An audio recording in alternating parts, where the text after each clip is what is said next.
بسم الله الرحمن الرحيم نحمده ونصلي على رسوله الكريم أما بعد فأعوذ بالله من الشيطان الرجيم بسم الله الرحمن الرحيم يا بني آدم قد أنزلنا عليكم لباسا يواري سوآتكم وريشا ولباس التقوى ذلك خير ذلك من آيات الله لعلهم يذكرون۔ ایک اسٹوڈنٹ کو یہ سبق پڑھایا جا رہا تھا تو بہت ہی کام کی آیات ہیں جس میں بنی آدم کے لیے بہت سے اسباق ہیں۔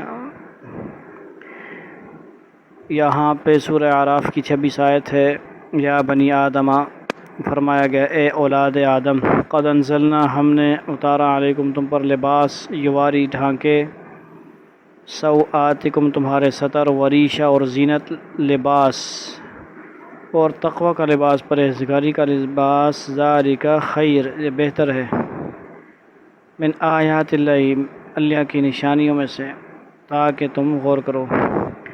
یہاں پہ آدم کے بیٹوں اور بیٹیوں کو فرمایا گیا ہے۔ غور کرنے کی بات ہے کہ یہاں مسلمانوں کو ہی صرف نہیں خطاب ہے، سب بنی آدم کو خطاب ہے۔ کیا خطاب ہے؟ بہت بڑا درس ہے جو ہمارے ہاں بے حیائی کا بازار ہے پوری دنیا میں، سوشل میڈیا کے ذریعے بھی، اور بے حیائی فحاشی کو پھیلایا جا رہا ہے، سارے شامل ہیں اس میں۔ ان کے لیے پیغام ہے، ہم نے تمہارے لیے لباس نازل کیا ہے، اے آدم کے بیٹوں اور بیٹیوں، ہم نے تمہارے لیے لباس نازل کیا ہے جو تمہارے جسم کے ان حصوں کو چھپا سکے جن کا کھولنا برا ہے۔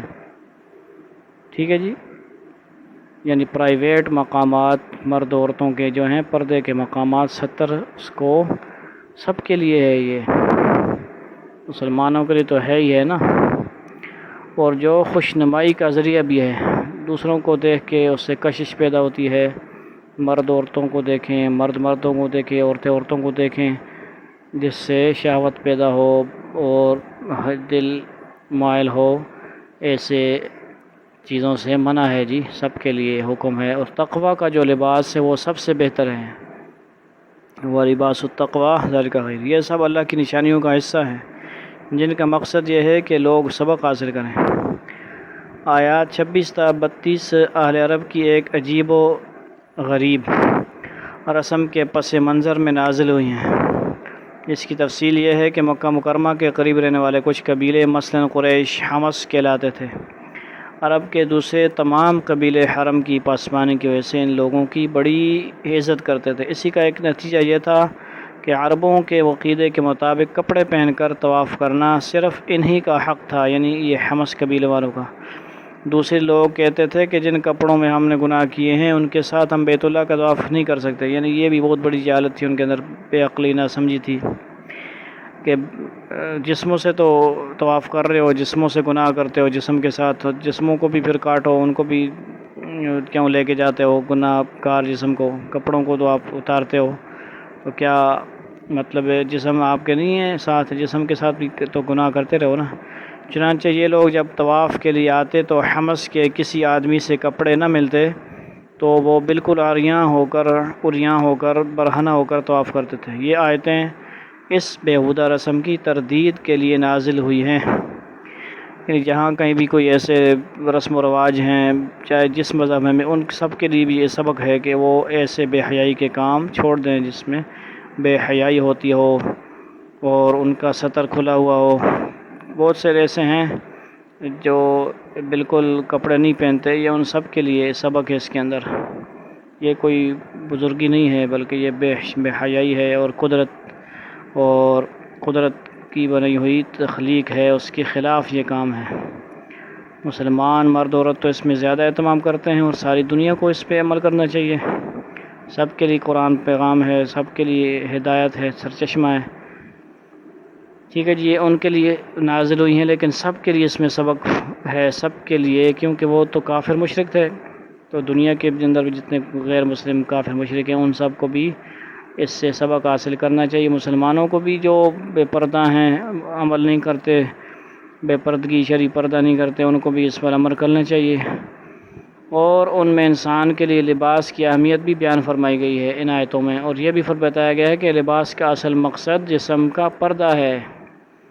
ٹھیک ہے جی، لباس بھی ایسا ہو جو پتلا نہ ہو، باریک نہ ہو، بہت چست بھی نہ ہو، خاص کر عورتوں کا لباس، جس سے جو ہے ان کے جسم کے اعضاء جو ہے نظر آئیں، ساخت پتہ لگے۔ عورت کا پتہ نہیں چلنا چاہیے کہ عورت پتلی ہے، موٹی ہے۔ باپردہ عورتیں ایسی ہوتی ہیں جو کھلے جو ہیں وہ برقع وغیرہ یا چادریں پہنتی ہیں تاکہ کسی کو بھی اس کا جسم کا پتہ نہ چلے۔ یہ باحیا اور باشرم ایسی عورتیں ہوتی ہیں، مسلمان عورتیں ایسی ہونی چاہیے۔ برقعے بھی اتنے ٹائٹ نہ ہوں کہ جو ہے نا پتہ لگ رہا ہو، اس کا بھی خیال کریں مسلمان عورتوں سے بھی، اس میں گزارش ہے، بہت فائدہ ہے ان کے لیے۔ اور ساتھ ہی لباس انسان کے لیے زینت اور خوشنمائی کا بھی ذریعہ ہے۔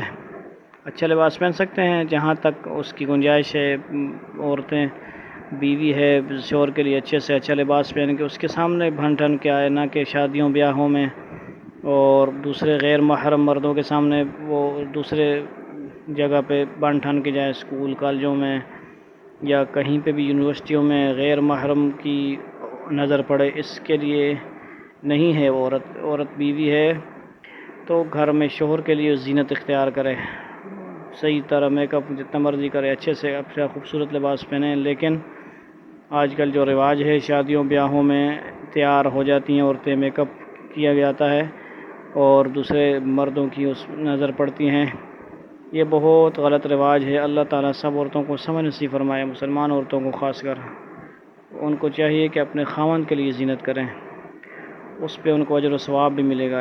اگر اس کے خلاف کریں گی تو ان کو اس پہ پوچھ ہوگی، عذاب ہوگا، ناراضگی کا سبب ہوگا یہ۔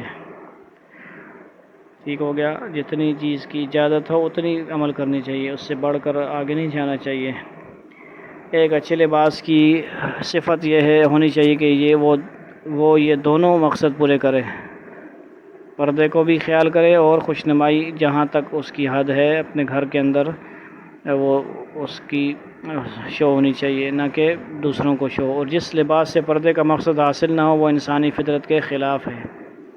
لباس کا ذکر آیا تو یہ حقیقت بھی واضح فرما دی گئی کہ جس طرح لباس انسان کے ظاہری جسم کی پردہ داری کرتا ہے، اسی طرح تقوی انسان کو گناہوں سے پاک رکھتا ہے اور اس کے ظاہر اور باطن دونوں کو ہی حفاظت کرتا ہے۔ یعنی تقوی بھی کے بارے میں بتا دیا، تقوی اصل چیز ہے، تقوی ہوگا تو پردہ بھی ہم کریں گے، تقوی نہیں ہوگا، اللہ کا ڈر خوف نہیں ہوگا تو پھر پردہ بھی نہیں کیا جائے گا، پھر رسمی رواجی پردہ ہوگا، پھر حقیقی پردہ اسلامی پردہ نہیں ہوگا، شرعی پردہ نہیں ہوگا۔ تقوی اصل چیز ہے، اور اس لحاظ سے تقوی کا لباس بہترین لباس ہے۔ اللہ تعالیٰ نے فرمایا ذالک ولباس التقوی ذالک خیر، لہذا ظاہری لباس پہننے کے ساتھ ساتھ انسان کو یہ فکر اور بھی رکھنی چاہیے کہ وہ تقوی کے لباس سے آراستہ ہو، یعنی لباس کا پیدا کرنا اللہ تعالیٰ کی قدرت اور حکمت کی نشانیوں میں سے ہے ایک ہے۔ اللہ تعالیٰ ہمیں سمجھ نصیب فرمائے، جو قرآن پاک کا پیغام ہے اللہ کرے کہ کسی کو سمجھ آ جائے۔ والسلام علیکم ورحمۃ اللہ تعالیٰ وبرکاتہ۔